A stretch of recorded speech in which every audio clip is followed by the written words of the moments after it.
What's up, YouTube? Just doing some work out here in the shop today on my truck. So today I'm not working on any of the quads. I'm actually working on my new Yamaha hauler. I've got a new F-250 Powerstroke diesel 7.3 liter, and it's the baddest, meanest old truck I've ever had. I love it, but it has some issues. Probably gonna have a bunch of Ford jokes here now, but you know, whatever. If you guys like Chevy, that's cool. If you like Dodge, that's awesome. I like them both too, but I love a good old Ford truck. I think they're dependable, reliable, good trucks. So whatever. If you're not a Ford fan, that's okay. You know, you probably can relate though that having a good vehicle, good reliable vehicle that'll tow a lot of weight, either with a landscape trailer or, you know, a toy hauler or a box trailer, it's nice to have. You know, you can get out to where you want to go. It gives you more of the flexibility in riding places that aren't just close by you. You know, you can go travel about, take your quads to other counties, states, whatever, go to places that you haven't been before with your quad. So having, you know, reliable ATV transportation is a pretty relevant conversation to this channel, I feel like, and that's why I'm just giving you a little update on what I've been up to with the Ford. So it's a 1997 F-250. It's got 260,000 miles on it. It is a 5-speed stick shift with a turbo diesel, 7.3 liter turbo diesel Powerstroke, and it seems like it probably needs some new glow plugs. So I'm just pulling off a couple of the valve covers now. Been having some rough starts with it. Like, it runs pretty good once it's warmed up, but typical for old diesels, you know, it seems like it has a problem starting on cold days if I haven't plugged it in with the block heater, you know, the wall plugging kind. So, you know, usually that means that your glow plugs are going out, or they've already gone out, or there's just a couple that are still working. So I started taking, you know, this apart, taking the truck apart, and I started finding melted connections. I'd already replaced the alternator when I first got it because I was having some problems. After just driving it for a week, it seemed like the battery wasn't charging like it should be. So I went ahead and installed like a meter, nice digital meter gauge inside the cab so I could keep an eye on it. And sure enough, you know, it just wasn't charging like it should be.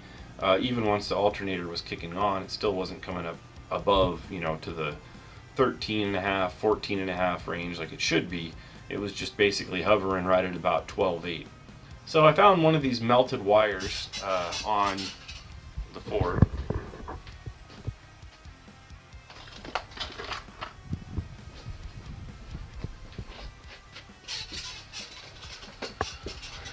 So I started looking around under the hood, you know, especially at the connectors for the alternator, and sure enough, I found a melted pin. So this little piece right here, I'm not sure if you guys can see that or not. I'll just give you. There's the piece that goes on the alternator. There's two connectors. There's a single pin like this, and then there's a plug that looks like that also goes on the alternator. And this one right here was the one that I found that was melted. It didn't look like it was connected very well. So it's like a yellow or a white. Looks like maybe it was white at one time with a black stripe, and it goes on the back of the alternator. Ford, when I went to the local Ford dealer in Reading here, it's Crown Motors, $85 for this one little plastic pin. Just this one little pin. I'm not talking about the whole connector here. I'm talking about just this one pin. $86.50 was actually what they wanted. So there's no way in, you know, hell I was going to be able to pay that much for just this one little connector. And I ended up just basically crimping on one of those little spade connectors for now. It's a lot tighter, and hopefully, you know, I don't have any problems with charging. Seems like the batteries, you know, are coming back up to the right voltage when it's running now, versus with this little burnt pin on here. So one question would be like, why did this burn out? There was a lot of diesel underneath the hood when I first got the truck, so I think some of the connectors were basically, you know, they had diesel inside the electrical connector, which can cause all kinds of weird issues to happen. But I really haven't figured it out yet exactly, because today, now, when I pull off the first valve cover gasket, I find that there is melted harness wires underneath. So I don't know if there's any Powerstroke diesel enthusiasts out there, guys that really know their Powerstrokes, but what would cause your harness wires, the ones that go to your injectors and your glow plugs, to melt. You know, the harness where it connects up, the pins were actually just melted inside of there. And one thing that I suspect is that when the previous owner had the truck, it had a pretty bad diesel leak, and so it was spraying everywhere underneath the hood. And when it did that, it sprayed all of these electrical connectors, and I think that may be why some of them, you know, melted. And I'm not sure if you guys can see with that one right there how it's really white all around that pin there. That one looked like it was having some issues too, in addition to the, you know, the gray connector that I showed you already that was melted.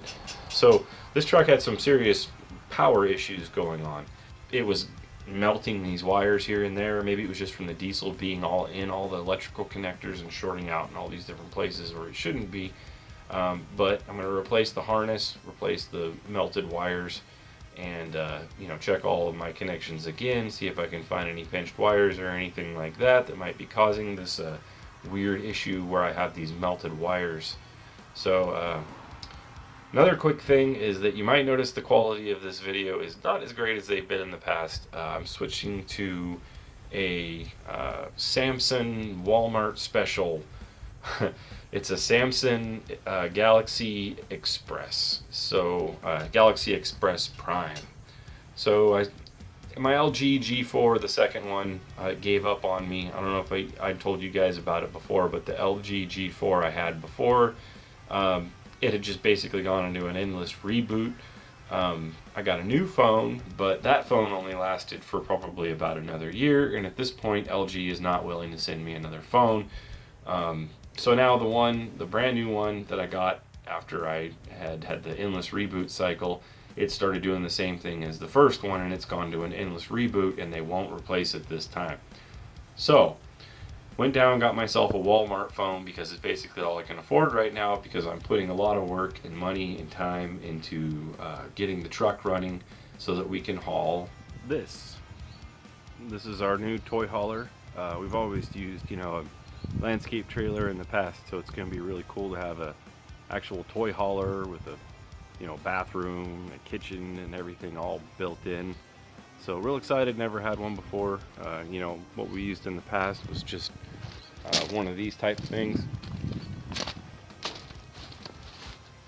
one of these type of landscape little trailers, you know, really simple little thing. Fit both the quads on there. It's a 6x10 trailer. Probably keep it still just to have a, you know, easy to use trailer, smaller trailer when we don't want to use the toy hauler. But yeah, that's why I've been kind of, you know, struggling to get the new truck all running good, so we have something that's, you know, rated to tow that big of a trailer. I think it's a 26 footer, and we have this other F-250 that's Twinkle's F-250. It's a good truck too, but you know, it's a 5.4 liter gas burner, so it's rated to tow that much too, but it's a little bit more of a load for a truck, a V8 gas. So the Powerstroke, the F-250 I got, it should be a little bit better for towing.